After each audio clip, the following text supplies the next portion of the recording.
प्रणाम और सादर अभिवादन। विज्ञान, अध्यात्म और शांति के वीडियो से परिपूर्ण इस चैनल को जीवंत किया है सार्वभौमिक शिक्षा के पक्षधर, विश्व शांति के प्रबल समर्थक, संत ज्ञानेश्वर के अनुयायी, विश्वधर्मी प्रोफेसर डॉक्टर विश्वनाथ दा कराड जी ने।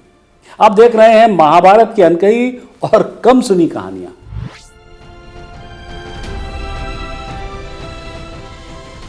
भीम अर्जुन का पराक्रम, द्रौपदी की है व्यथा, जिसने दी भारत को गीता, वो महाभारत कथा। ये महाभारत की कथा, ये महाभारत की कथा। कहानी चल रही है विराटनगर में सरंध्री रूपी द्रौपदी के सेनापति कीचक द्वारा अपमान की कहानी।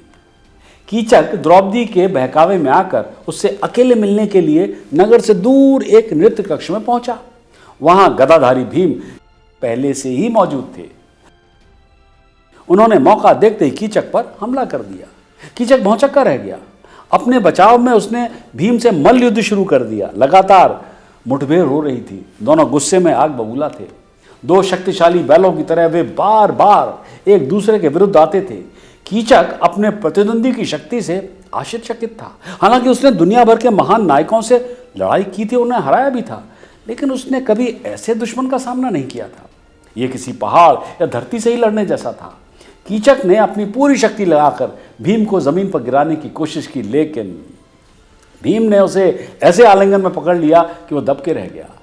गहरी सांस लेते हुए और अपनी विशाल छाती को फैलाते हुए कीचक मुक्त हो गया। भीम तुरंत फिर उसके पास आए और उसकी छाती पर प्रहार किया और उठाकर कक्ष में ऐसे फेंक दिया जैसे तूफान किसी पेड़ को गिरा देता है।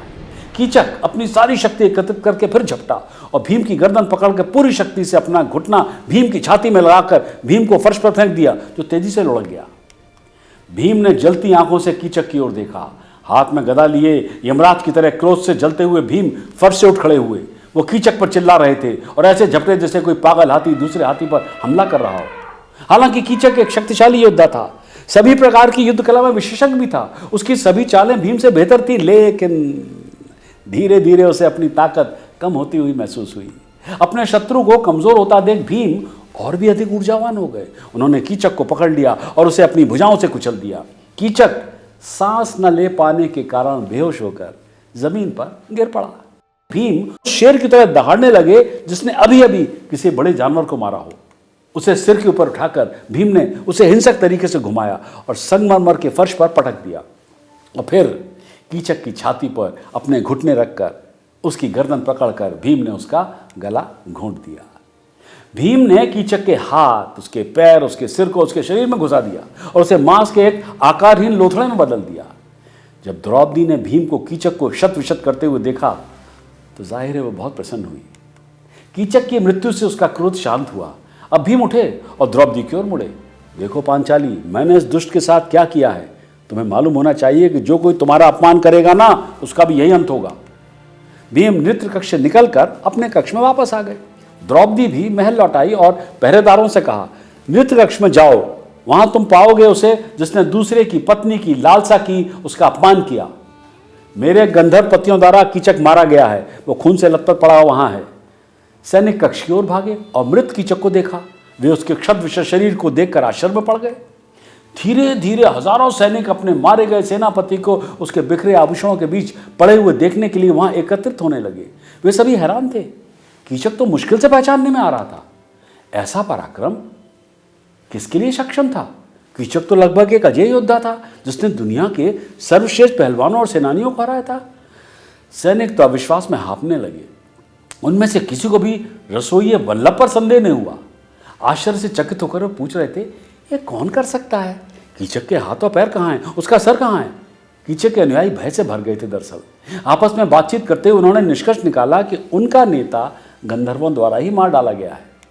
उन्होंने उसके शरीर को उठाया, जो कछुए के शरीर जैसा लग रहा था, और फिर उसका अंतिम संस्कार करने के लिए कक्ष से बाहर ले गए। जैसे वे शमशान घाट की ओर बढ़े तो उन्होंने देखा कि द्रौपदी उन्हें देख रही है। ये जानकर कि कीचक द्रौपदी पर आसक्त था, वे बोले, वही है वो दुष्ट जिसके लिए कीचक मारा गया है, उसे भी मार देना चाहिए। आओ हम उसे अपने स्वामी के साथ जला दें। कुछ सैनिकों ने राजा विराट से द्रौपदी को कीचक के साथ अग्नि पर रख मार डालने की अनुमति मांगी। राजा ने अपने सेनापति के अन्यायों की शक्ति को जानकर सहमत हो गए। सिपाही तुरंत द्रौपदी के पास दौड़े और उसे पकड़ लिया।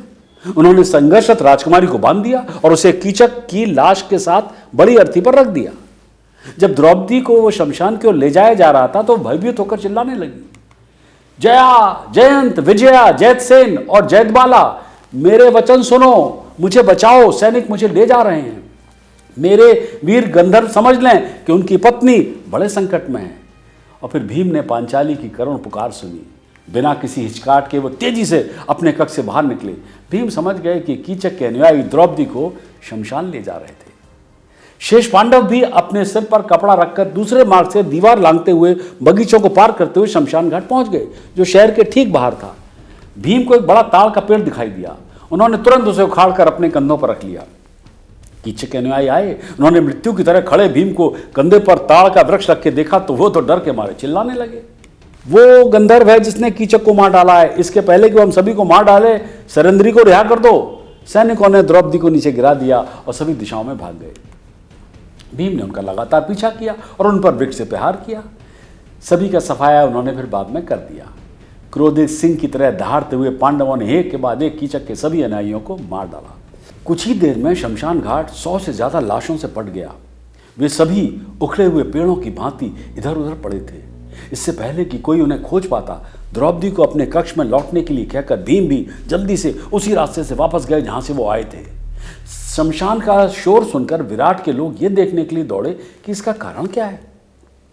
कीचक के मारे गए अनुयायियों को देखकर वे राजा के पास भागे। उन्होंने सूचित किया, हे राजा, कीचक के सभी शक्तिशाली सूत अनुयायी मारे गए हैं। वे कटे हुए गाजर मूली की भांति शमशान में इधर उधर बिखरे पड़े हैं। निश्चित रूप से ये गंधर्वों का काम है जो कि सरेंद्री पर कीचक के हमले से क्रोधित थे। बहरहाल वो अब बिना किसी क्षति के नगर लौट रही है। हम उसे डरते हैं, वो तुलना से परे सुंदर है। गंधर्व शक्तिशाली हैं और क्रोधी हैं। शीघ्र ही कुछ कीजिए जिससे हमारा नगर नष्ट न हो। विराट को आश्चर्य हुआ। उसने कहा, ठीक है, मैं सरेंद्री की देखभाल खुद करूंगा। इस बीच तुम सब जाकर कीचक और उसके मृत अनुयायियों का रत्नों और इत्रों के साथ, सुगंधों के साथ एक बड़ी चिता पर अंतिम संस्कार करो। फिर राजा ने अपनी पत्नी की ओर देखकर कहा, मुझे डर है कि गंधर्व हमें नष्ट कर सकते हैं। जब सरेंद्री आए ना तो उससे मेरी ओर से कहना कि मेरे आशीर्वाद से वो जहाँ जाना चाहे चली जाए, उसे कोई हानि नहीं होगी। और जैसे ही द्रौपदी ने नगर में प्रवेश किया तो लोग जैसे बाघ को देखकर हिरणों की तरह भागते हैं, सभी दिशाओं में भागे। कुछ ने तो अपनी आंखें बंद कर ली और अपना सिर ढक लिया।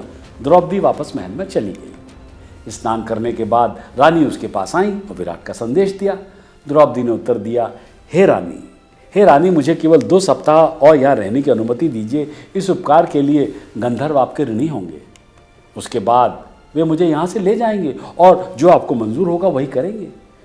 रानी ने सहमति व्यक्त की और द्रौपदी को उसके कर्तव्यों से मुक्त कर दिया। अपने पतियों के आने तक महल में ही रहने की बात कहकर वो राजा को सूचित करने के लिए चली गई। तो बस इसी के साथ पूरी हुई विराट नगर में अज्ञातवास के दौरान पांचाली के कीचक द्वारा अपमान की कहानी और भीम द्वारा कीचक की मृत्यु। महाभारत की ऐसी ही कम सुनी और अनकही कहानियों के लिए शेयर कीजिए और देखते रहिए मेरे साथ विश्रांति दर्शन।